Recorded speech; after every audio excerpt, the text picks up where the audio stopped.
Salut tout le monde et bienvenue dans cette nouvelle leçon et dans cette nouvelle série parce qu'aujourd'hui nous débutons le Père Goriot de Balzac avec vous, bien sûr, Tawfiq Belayeshi de la chaîne Tawfiq Animation and More.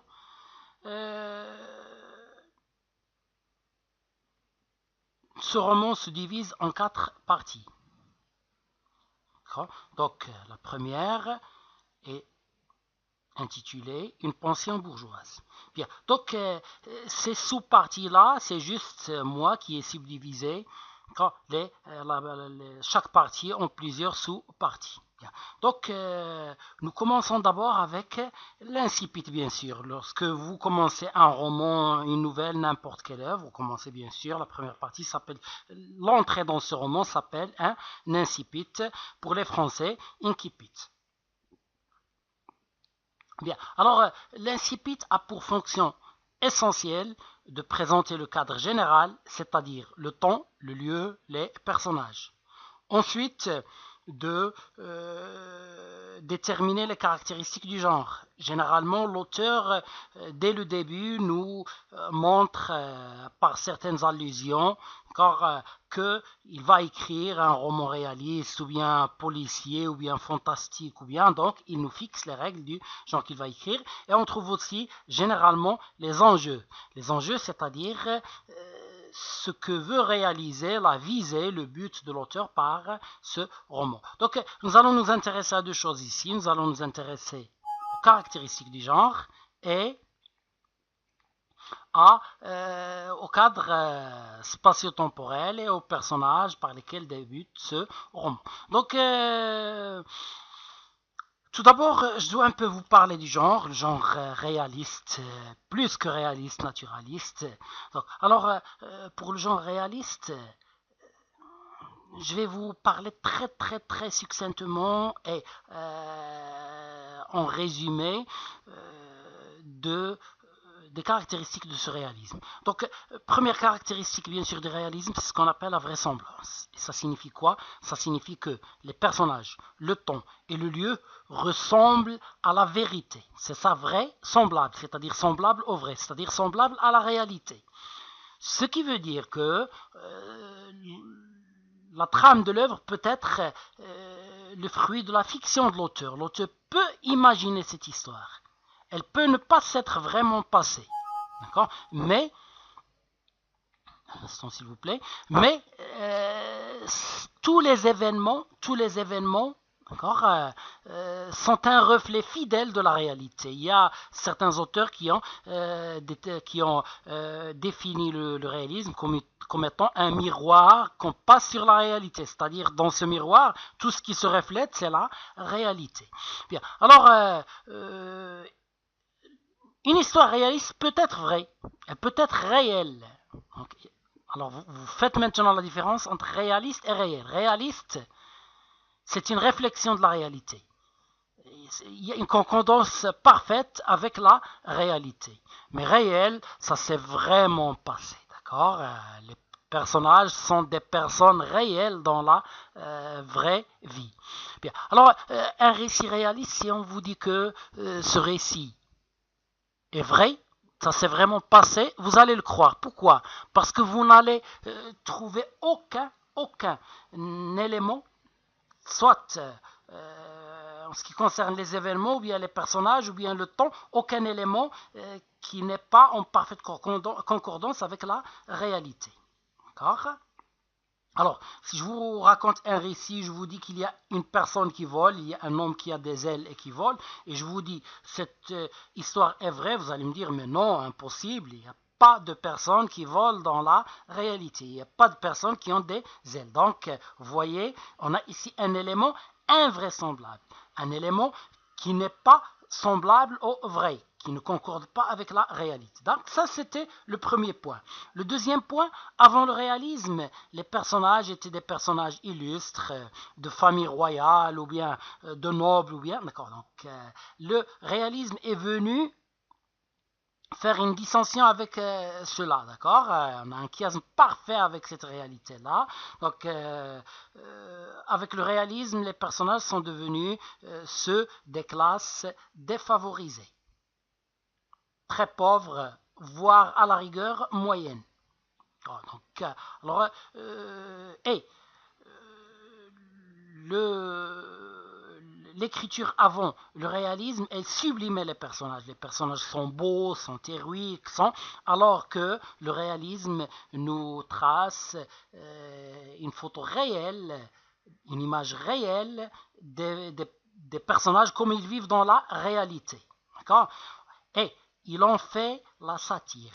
Et ça, c'est l'autre élément. D'accord? La satire. Donc, vous vous rappelez maintenant, on a, je crois, 4 éléments. On a la vraisemblance, on a les personnages sont devenus des personnages de classe illustre, et on a maintenant la satire. Alors c'est trois, je m'excuse, c'est trois caractéristiques qu'on a ici.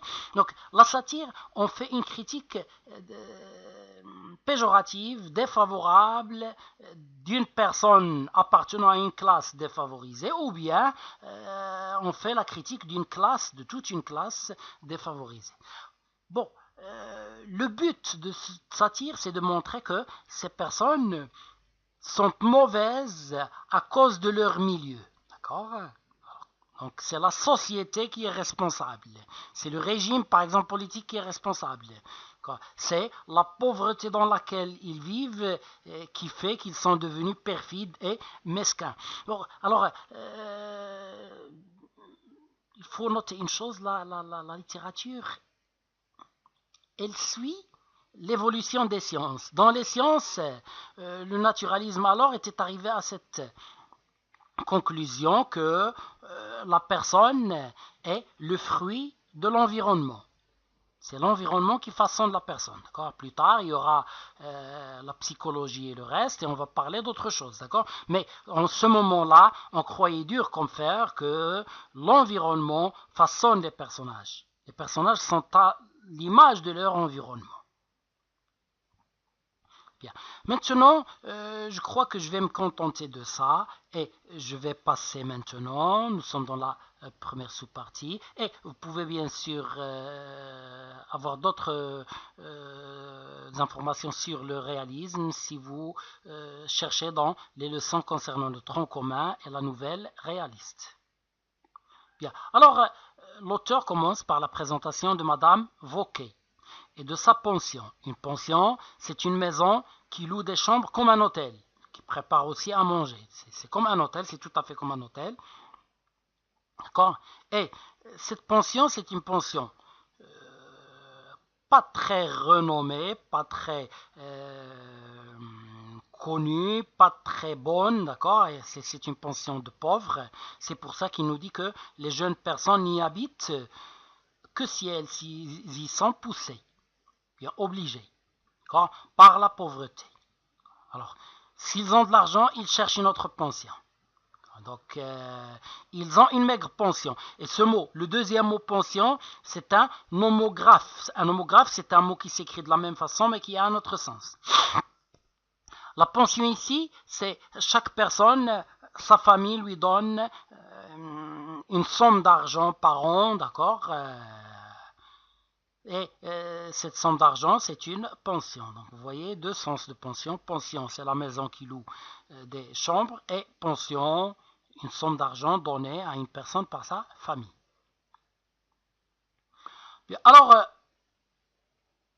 il a commencé par le lieu et un personnage. On va voir qu'il y a d'autres personnages qu'il va nous présenter. Maintenant, il nous parle du temps. Donc vous voyez, le temps, c'est 1819. C'est un temps réel. S'il nous avait dit cela s'est passé en 2300, 2300 n'est pas encore arrivé. Alors, si on nous dit que cette histoire est réelle, mais comment est-ce que ça peut être possible? Donc, le temps est un temps déjà passé. Et on va voir aussi que les quartiers et tout, je ne vais pas le dire dans ce résumé, mais les quartiers et tout, ce sont des quartiers qui existent, d'accord, toujours à Paris. Donc, en 1819, époque à laquelle ce drame commence, il nous fixe maintenant un mot, il nous dit un drame. D'accord?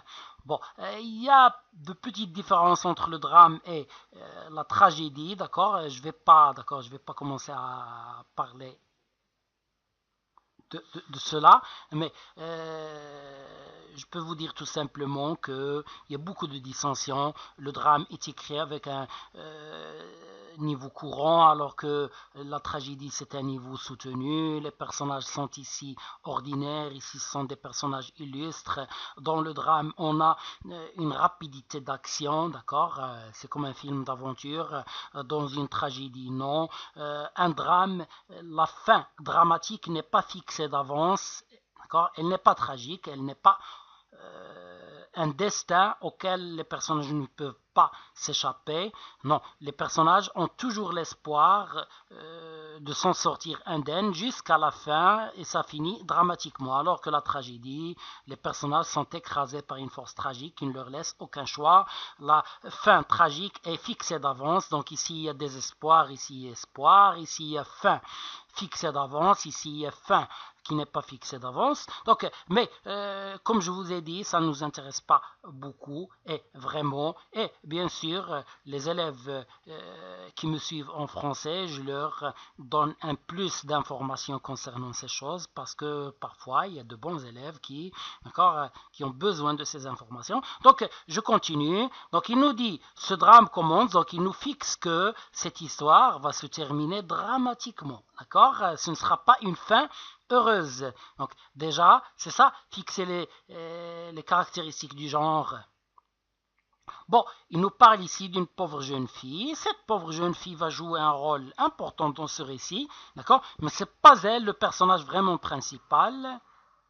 D'ailleurs, le père Goriot, le personnage qui s'appelle le père Goriot, le roman porte son titre, mais c'est pas lui le personnage principal. Bien. Alors, une jeune fille habitée, d'accord, ici, l'auteur va nous faire un commentaire sur le drame, il va nous parler du mot drame, d'accord, et situation de la maison Vauquet. Donc, il passe à la maison. Il nous parle d'abord du quartier, d'accord, et il nous dit que ce quartier, d'accord, ce qui le caractérise, c'est la misère et l'ennui.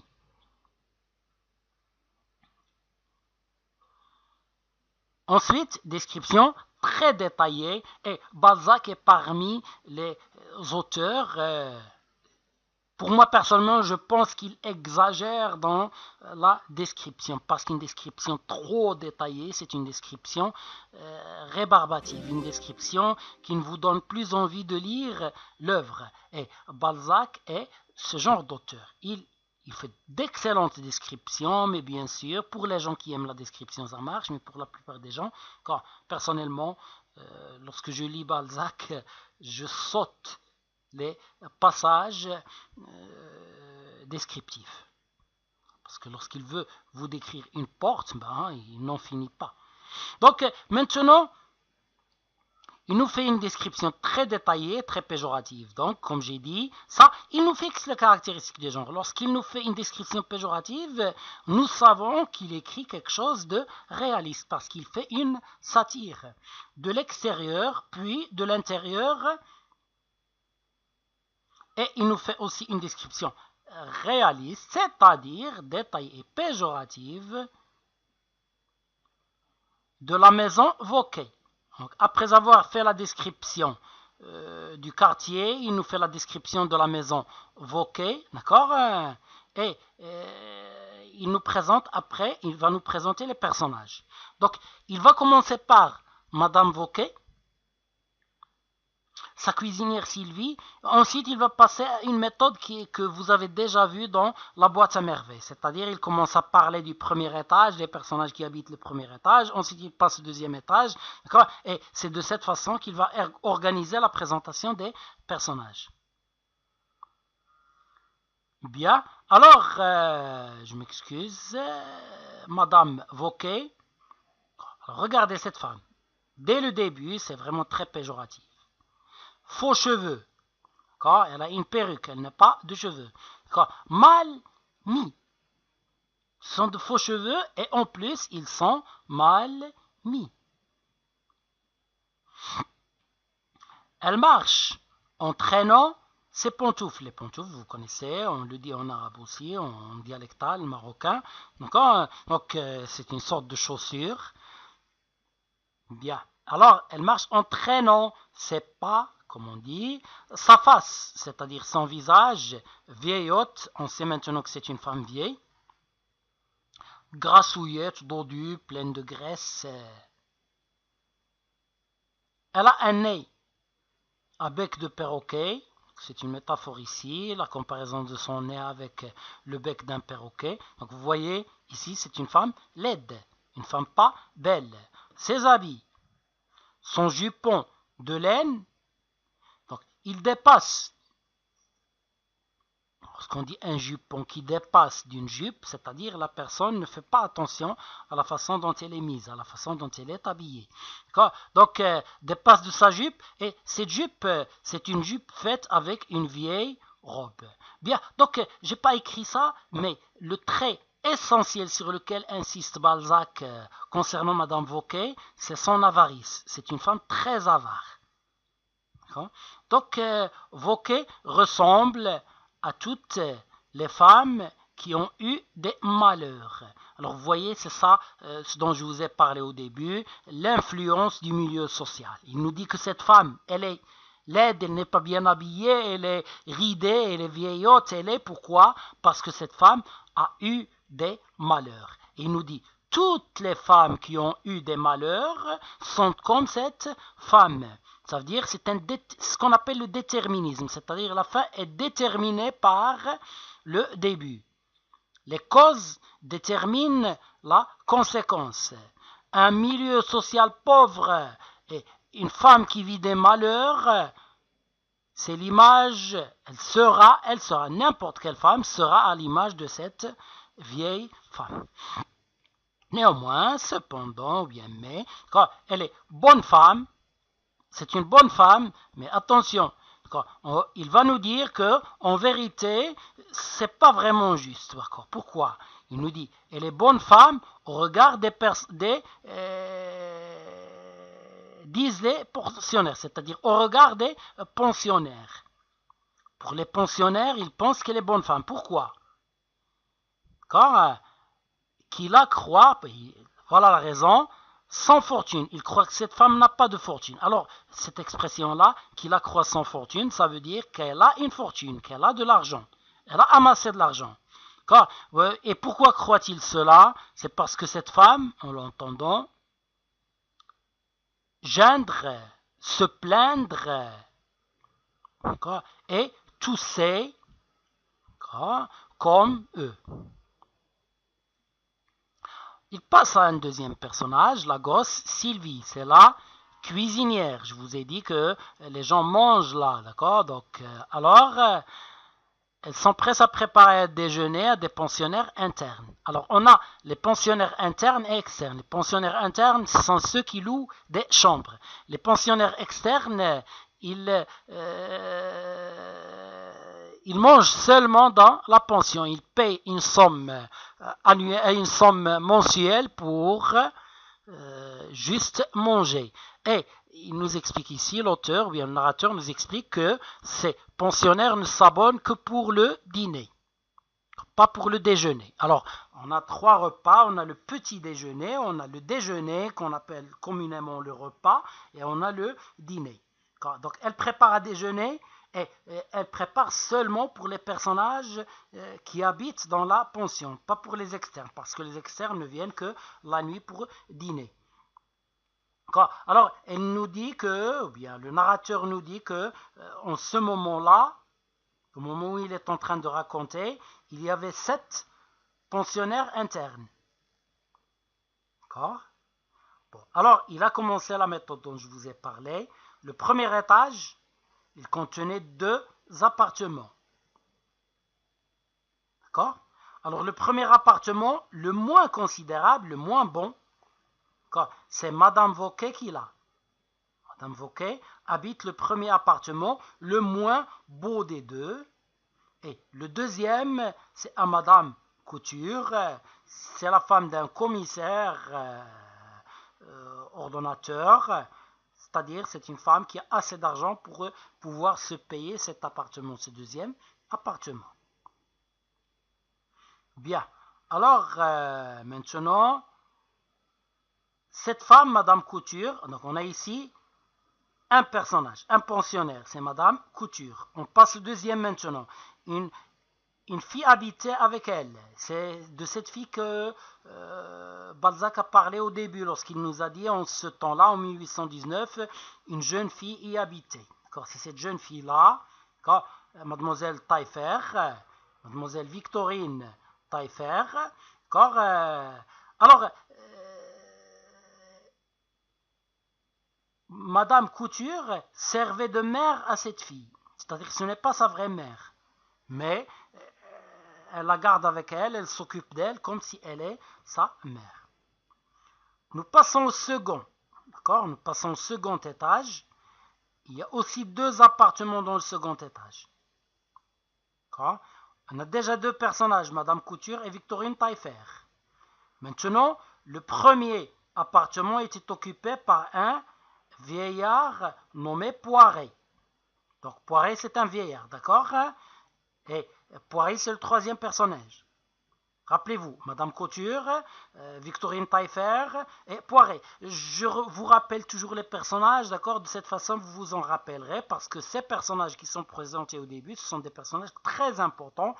Vous les aurez dans toute l'œuvre. Dans toute l'œuvre, vous aurez les noms de ces personnages qui se répètent. Et bien sûr, le jour de l'examen, vous avez de grandes chances qu'un personnage parmi ceux-là soit présent dans le texte.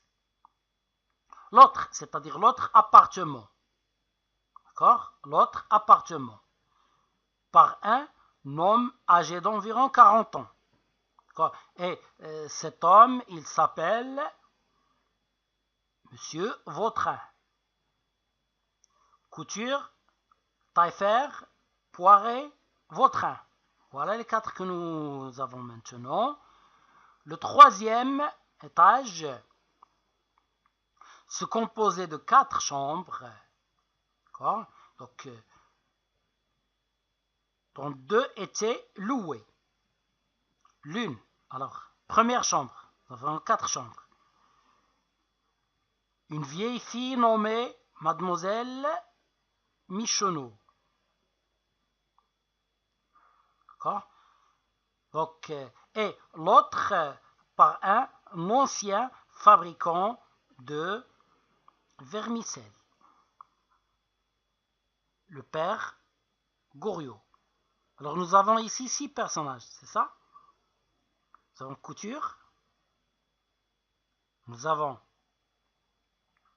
Taillefer, nous avons Poiret, nous avons Vautrin, nous avons Michonneau, et nous avons maintenant le 6e, c'est le père Goriot. Il habite la 2e chambre. Alors,